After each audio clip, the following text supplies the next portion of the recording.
નમસ્કાર. એસએન વિદ્યાલયના e learning પ્રોગ્રામમાં હું ફરીથી આપનું હાર્દિક સ્વાગત કરું છું. વિદ્યાર્થી મિત્રો, અગાઉ આપણે સાદા ભવિષ્યકાળ વિશે જોયું. સાદા ભવિષ્યકાળ ક્યારે વપરાય, કેવી રીતે વપરાય, ટુ પ્લે ક્રિયાપદ સાથે આપણે એને ત્રણેય પુરુષો સાથે એક વચન અને બહુવચનની અંદર એની વાક્ય રચના આપણે જોઈ. એ પછી આપણે એની વાક્ય રચનાઓ અને એના સમયદર્શક શબ્દ જોયા. અને સમયદર્શક શબ્દો વિદ્યાર્થી મિત્રો મેં તમને એ પાકા કરવાના કીધા હતા, દરેક કાળના તમે કરી નાખ્યા હશે. અત્યારે આપણે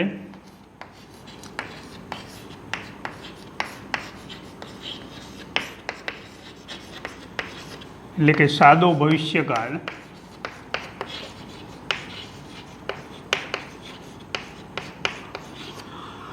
તો અત્યારે સાદા ભવિષ્યકાળની અંદર આપણે WH પ્રશ્ન વાક્ય, હુ, વોટ, વેર, વેન જેવા પ્રશ્ન વાક્યો છે એ પ્રશ્ન વાક્યની વાક્ય રચના અને એને આપણે સમજી લઈશું. તો WH પ્રશ્ન વાક્યની અંદર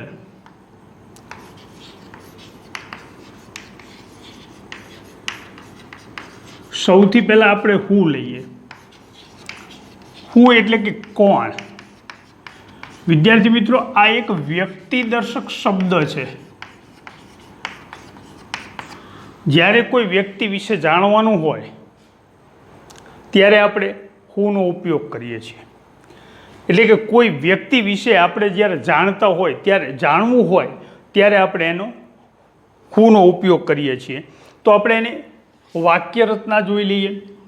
તો એની વાક્ય રચના છે, તો વાક્ય રચનામાં પહેલાં હુ, પછી સાદો ભવિષ્યકાળ છે એટલે આપણે એને વિલ મૂકશી. સાદા ભવિષ્યકાળમાં વિલ પછી ક્રિયાપદનું મૂળ રૂપ આવશે, પછી કર્મ અને અન્ય શબ્દો, પાછળ પ્રશ્ન છે. આ થઈ આપણી હુની વાક્ય રચના. હુ પછી તરત વિલ પછી ક્રિયાપદનું મૂળ રૂપ, કર્મ અને અન્ય શબ્દો. આ આપણી હુની વાક્ય રચના થઈ. આને આપણે ઉદાહરણ દ્વારા સમજી લઈએ. તો ધે વિલ પ્લે ચેસ. પહેલું એક ઉદાહરણ જોઈ. એક્ઝામ્પલ્સ. તો પહેલું, they will play chess.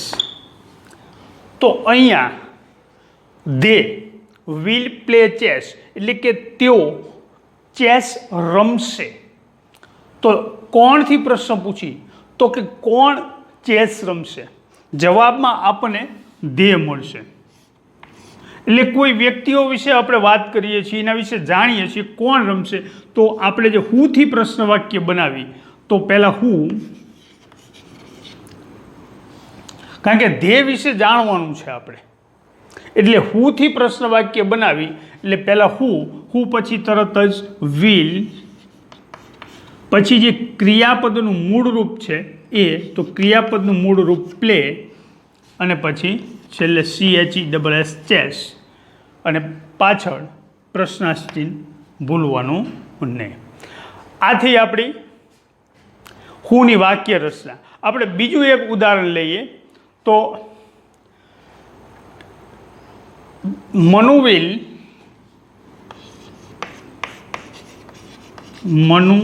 Will swim in the river. Manu નદીમાં તરશે. તો આપણે મનુ વિશે જાણવાનું છે કે કોણ નદીમાં તરશે.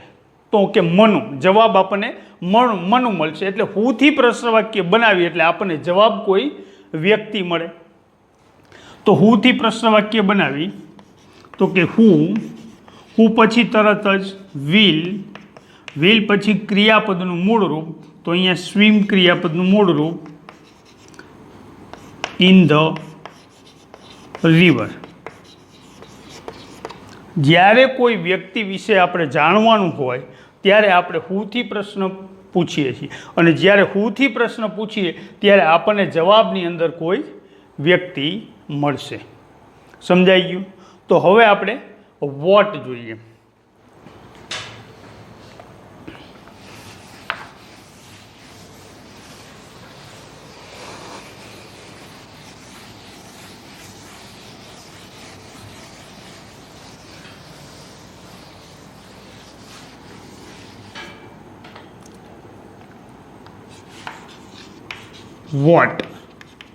વોટ એટલે શું?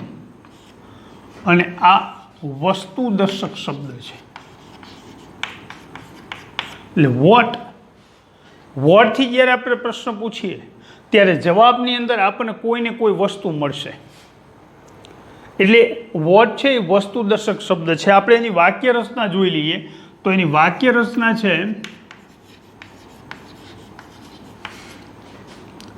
પેલું વોટ, પછી વિલ ક્રિયાપદ, પછી કર્તા, પછી ક્રિયાપદનું મૂળરૂપ, અન્ય શબ્દો, પાછળ ક્વેશ્ચન માર્ક. વોટ વિલ, પછી કર્તા, પછી ક્રિયાપદનું મૂળરૂપ. અહીંયા આપણે સાદા ભવિષ્યકાળની અંદર ક્રિયાપદનું મૂળ રૂપ જ બધે વાપરવાનું થાય. પછી અન્ય શબ્દો. આપણે આને એક ઉદાહરણ દ્વારા સમજી લઈએ કે જ્યારે વોટથી પ્રશ્ન પૂછીએ આપણે એટલે જવાબની અંદર કોઈ વસ્તુ આવશે. એક્ઝામ્પલ્સ: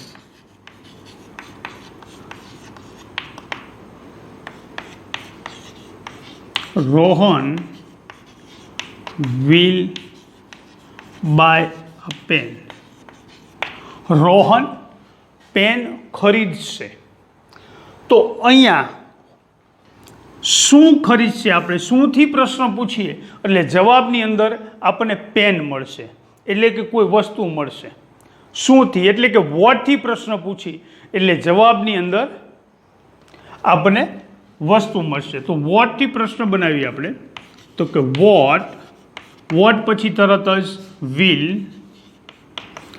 પછી વિલ પછી અહીંયા કર્તા. તો કર્તા કોણ છે? કર્તા રોહન છે. તો what will Rohan buy. A pen આપણો જવાબ છે. પછી કોઈ આપણને વાક્યની અંદર શબ્દો આપેલા નથી એટલે પાછળ પ્રશ્નાર્થ ચિહ્ન. What will Rohan buy. Rohan શું ખરીદશે? તો કે રોહન પેન ખરીદશે. આપણને શુંથી પ્રશ્ન પૂછ્યો એટલે આપણને જવાબની અંદર કોઈ વસ્તુ મળી. આપણે આગળ જોઈએ. કરણ will write an essay.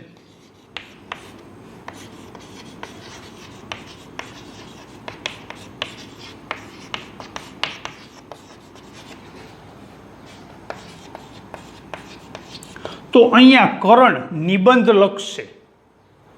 Karan will write an essay. Karan નિબંધ લખશે. તો આપણે જ્યારે શુંથી પ્રશ્ન પૂછીએ તો કે કરણ શું લખશે? તો આપણને જવાબની અંદર એન એસે એટલે કે નિબંધ મળશે. તો આપણે વોટથી પ્રશ્ન વાક્ય બનાવી તો કે વોટ પછી તરત જ વિલ પછી કર્તા. તો કર્તા કોણ છે અહીંયા? તો કે કરણ. પછી ક્રિયાપદનું મૂળરૂપ. તો ક્રિયાપદનું મૂળરૂપ રાઇટ. એન એસે આપણો જવાબ છે. પાછળ કોઈ શબ્દ આપેલા નથી એટલે પ્રશ્નાર્થ છે. આ થઈ ગઈ આપણી વોટની વાક્ય રચના કે વોટ પછી વિલ પછી તરત ક્રિયાપદ, કર્તા પછી ક્રિયાપદનું મૂળરૂપ અને પછી અન્ય શબ્દો. આ એની વાક્ય રચના થઈ. અને એના એક્ઝામ્પલ આપણે જોયા કે Rohan will buy a pen. Rohan pen ખરીદશે. તો શુંથી પ્રશ્ન પૂછીએ આપણે તો કે રોહન શું ખરીદશે? તો કે what will Rohan buy. Rohan શું ખરીદશે? તો કે રોહન પેન ખરીદશે. Karan will write an essay. Karan નિબંધ લખશે. તો કે what will Karan write? Karan શું લખશે? તો કે કરણ નિબંધ લખશે. સમજાઈ ગયું? આગળ જોઈએ આપણે વેનની વાક્ય રચના. વેર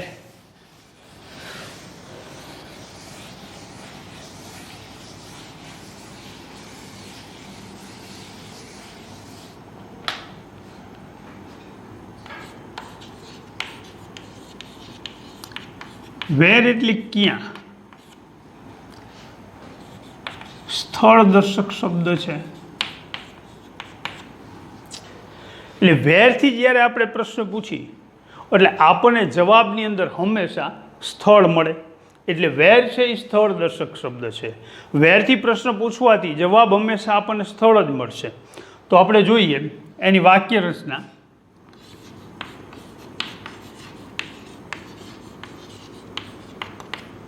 તો વાક્ય રચનામાં વેર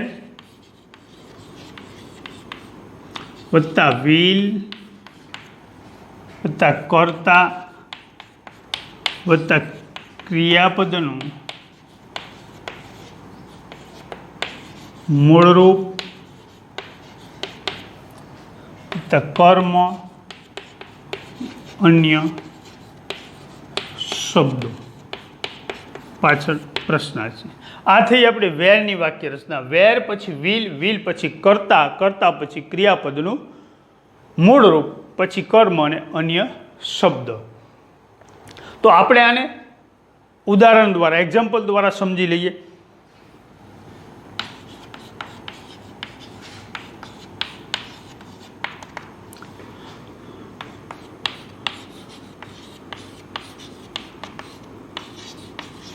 The children will sit in the hall. બાળકો હોલની અંદર બેસશે. તો આપણે વેરથી પૂછીએ, વેર એટલે ક્યાં, તો ક્યાંથી પ્રશ્ન પૂછીએ એટલે આપણને કોઈ સ્થળ જવાબની અંદર મળશે. તો કે બાળકો ક્યાં બેસશે?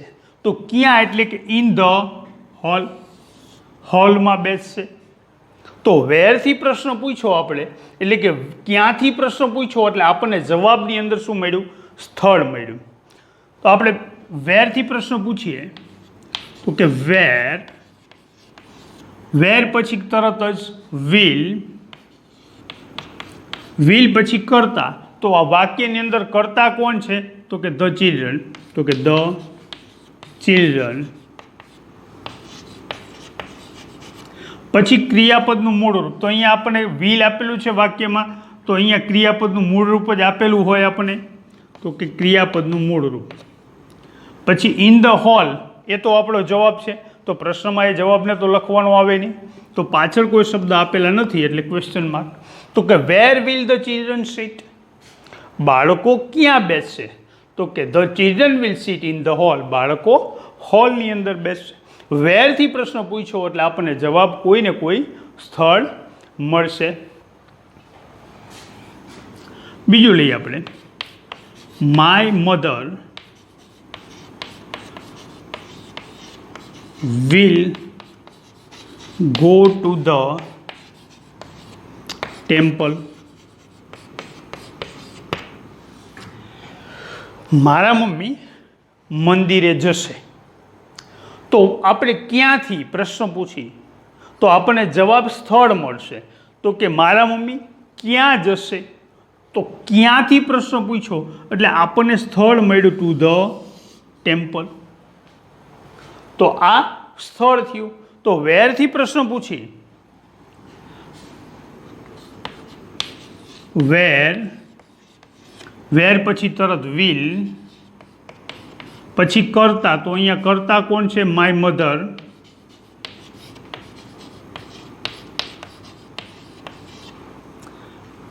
પછી ક્રિયાપદનું મૂળરૂપ, પછી આ આપણો જવાબ છે. પાછળ કોઈ આપણને શબ્દ આપેલા નથી એટલે પાછળ પ્રશ્ન જ છે.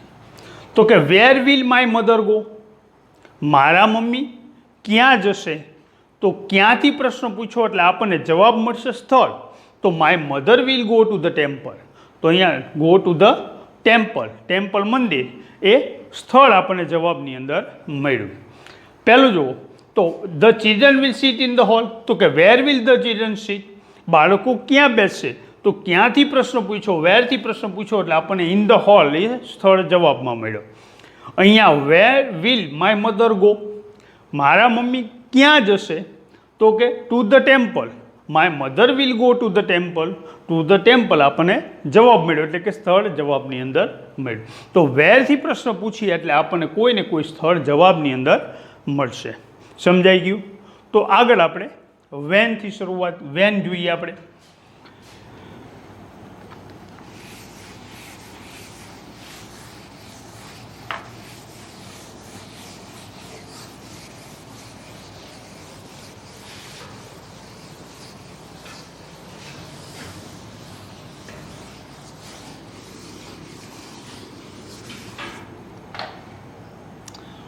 વેન, વેન એટલે ક્યારે, એટલે કે સમય દર્શક શબ્દ છે. વેનથી પ્રશ્ન પૂછી, જ્યારે ક્યારેથી પૂછીએ આપણે પ્રશ્ન ત્યારે આપણને કોઈને કોઈ સમય જવાબની અંદર મળે. એટલે વેન છે એ સમય દર્શક શબ્દ છે. સમય જાણવાનો હોય આપણે કોઈને કોઈ ત્યારે આપણે વેનથી પ્રશ્ન વાક્ય બનાવીએ. એની વાક્ય રચના જોઈએ આપણે. તો વાક્ય રચનામાં પહેલાં વેન, પછી વિલ. વેરની વાક્ય રચના છે સેમ વાક્ય રચના વેનની છે. પછી કર્તા, પછી ક્રિયાપદનું મૂળરૂપ વત્તા કર્મ અને અન્ય શબ્દો અને અંતે પ્રશ્નાર્થ ચિહ્ન. વેન પછી વિલ પછી કર્તા ક્રિયાપદનું મૂળરૂપ કર્મ અને અન્ય શબ્દો. વેરની જે વાક્ય રચના છે સેમ વાક્ય રચના આપણે વેનની છે, પણ વેર હતું એ સમય સ્થળ બતાવે અને વેન છે એ સમય બતાવે છે. તો આપણે એને એક્ઝામ્પલ દ્વારા સમજી લઈએ. તો કે જ્યારે આપણે વેનથી આપણે વાક્ય રચના બનાવી ત્યારે કોઈને કોઈ આપણને સમય જવાબની અંદર મળશે. તો આપણે એક્ઝામ્પલ જોઈએ કે મયુર will go to Bombay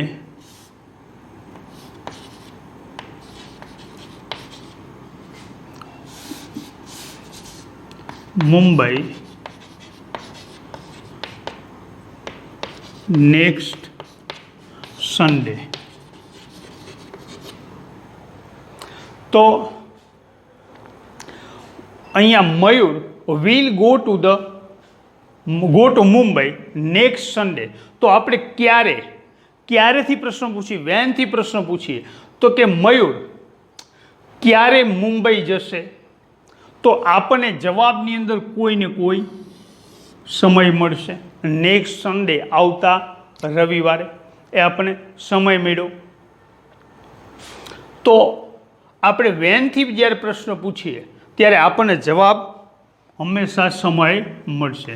તો વેનથી પ્રશ્ન બનાવી.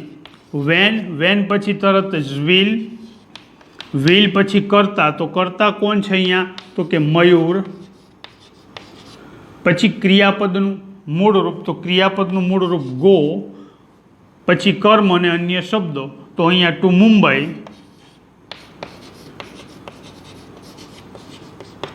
નેક્સ્ટ સન્ડે છે એ આપણો જવાબ છે અને પાછળ કોઈ શબ્દો આપેલા નથી એટલે પ્રશ્નાર્થ ચિહ્ન. સમજાઈ ગયું? તો આપણે એક બીજું ઉદાહરણ લઈએ. મધુ વિલ કમ હોમ ટુમોરો.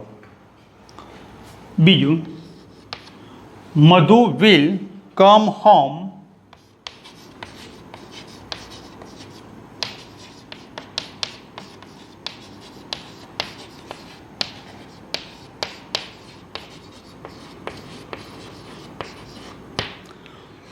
તો મધુ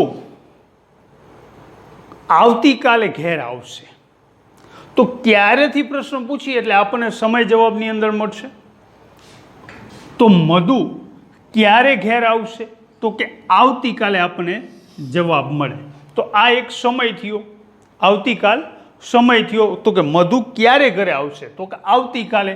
તો વેનથી પ્રશ્ન વાક્ય બનાવીએ આપણે તો જવાબ મળે, સમય મળે. વેન પછી તરત વિલ, પછી કરતા. તો કરતા અહીંયા કોણ છે? તો કે મધુ. વેન વિલ મધુ, પછી ક્રિયાપદનું મૂળ રૂપ તો અહીંયા કમ, પછી કર્મ અને અન્ય શબ્દ. ટુમોરો આપણો જવાબ છે, પછી કોઈ શબ્દ આપેલા નથી એટલે પ્રશ્ન જ છે. તો કે when will Madhu come home? Madhu ક્યારે ઘેર આવશે? તો કે Madhu will come home tomorrow. Madhu આવતીકાલે ઘેર આવશે. તો વેનથી પ્રશ્ન વાક્ય બનાવી એટલે આપણને જવાબ કોઈ સમય મળે. સમયની અંદર તમને અહીંયા ટુમોરો આપેલું હોય, નેક્સ્ટ આપેલું હોય, કે પછી કોઈ નિશ્ચિત સમય આપી દીધો 5 o'clock. તો આ બધા સમય છે. ઇન ધ ઇવનિંગ, મોર્નિંગ, આ બધા સમય છે. તો જ્યારે વેનથી પ્રશ્ન વાક્ય બનાવી એટલે સમય જવાબની અંદર આવે. હવે વિદ્યાર્થી મિત્રો, હાઉ મેનીની વાક્ય રચના એક આપણે લઈ લઈએ.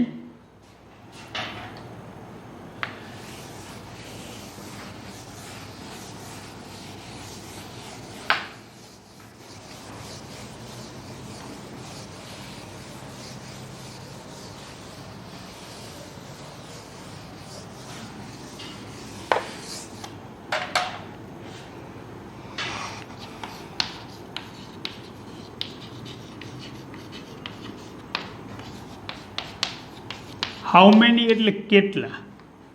તો જથ્થાદર્શક શબ્દ છે, અરે સોરી, સંખ્યાદર્શક શબ્દ છે.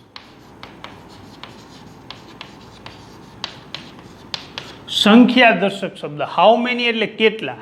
હાઉ મેનીથી પ્રશ્ન પૂછો, કેટલાથી પ્રશ્ન પૂછો એટલે આપણને જવાબની અંદર કોઈને કોઈ સંખ્યા આવે. બરાબર? કેટલા, ક્લાસમાં કેટલા વિદ્યાર્થીઓ છે?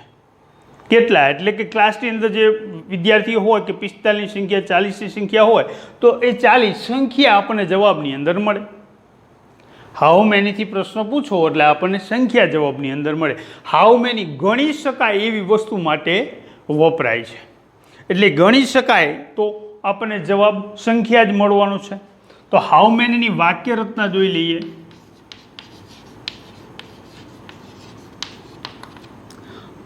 તો હાઉ મેની,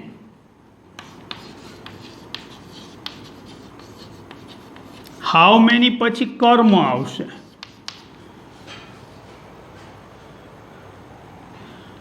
પછી વિલ, પછી કર્તા, કર્તા પછી ક્રિયાપદનું મૂળ રૂપ,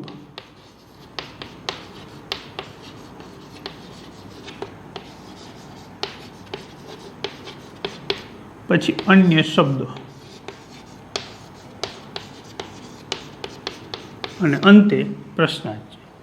હાઉ મેની કેટલા, કેટલાથી પ્રશ્ન પૂછીએ એટલે આપણને સંખ્યા જવાબમાં મળશે. એની વાક્ય રચના એક જોઈ લેજો મિત્રો કે હાઉ મેની પછી કર્મ આવશે, કર્મ પછી વિલ અને વિલ પછી કર્તા અને ક્રિયાપદનું મૂળ રૂપ.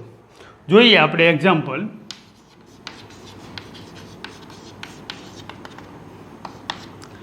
તો કે they will buy 2 cars next month. તો કે તેઓ આવતા મહિને 2 કાર ખરીદશે. તો અહીંયા હાઉ મેની તે આપણે કેટલાથી પ્રશ્ન પૂછીએ એટલે કે તેઓ આવતા મહિને કેટલી કાર ખરીદશે, કેટલી અથવા કેટલા. તો એનાથી આપણને જવાબ મળ્યું સંખ્યા. તો આપણે એને હાઉ મેનીથી પ્રશ્ન વાક્ય બનાવી તો કે હાઉ મેની, હાઉ મેની પછી કર્મ. તો કર્મ તમને અહીંયા જે સંખ્યા આપેલી છે, સંખ્યા આપેલા પછીનો જે શબ્દ છે એ કર્મ છે. How many cars. એક મિત્રો ખાસ યાદ રાખવાનું છે, અહીંયા તમને જે કર્મ આપેલું છે એ કર્મ અત્યારે બહુવચનમાં છે એટલે અહીંયા આપણે બહુવચનમાં લખ્યું.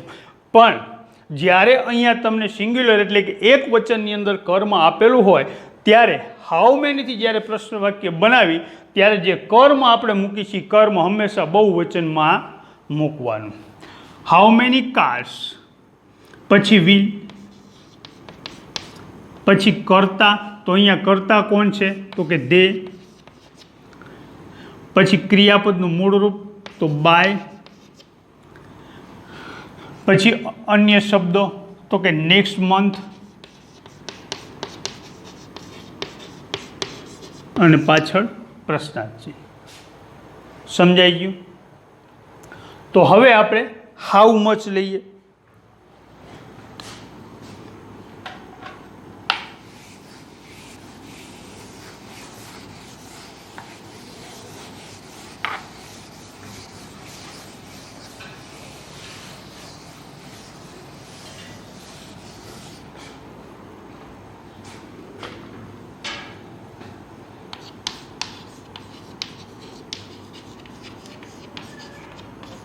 હાઉ મચ એટલે કેટલું, એટલે કે જથ્થાદર્શક શબ્દ છે. એક જથ્થો બતાવે એટલે કે ગણી ન શકાય એવી જે વસ્તુ છે એને દર્શાવવા માટે હાઉ મચ વપરાય. એટલે જથ્થો જવાબની અંદર આવે. તો આપણે એની પહેલી વાક્ય રચના જોઈ લઈએ. તો વાક્ય રચના હાઉ મેનીની જે વાક્ય રચના છે એ જ હાઉ મચની વાક્ય રચના છે. તો કે હાઉ મચ વત્તા કર્મ વત્તા વિલ વત્તા કર્તા વત્તા ક્રિયાપદનું મૂળ રૂપ વત્તા અન્ય શબ્દો પાછળ પ્રશ્નાર્થ છે. આ થઈ આપણી હાઉ મચની વાક્ય રચના. હાઉ મચ પછી કર્મ, જેમ હાઉ મેનીમાં કર્મ આવતું હતું એવી રીતે અહીંયા હાઉ મચની અંદર કર્મ લખવાનું છે. કર્મ પછી વિલ, પછી કર્તા, પછી ક્રિયાપદનું મૂળ રૂપ અને અન્ય શબ્દો. આપણે ઉદાહરણ જોઈએ.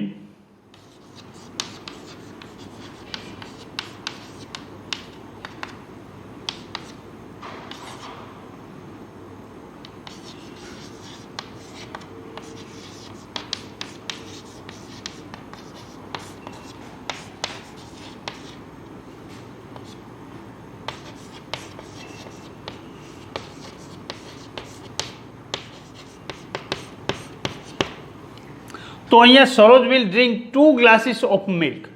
તો સરોજ 2 દૂધના ગ્લાસ પીશે.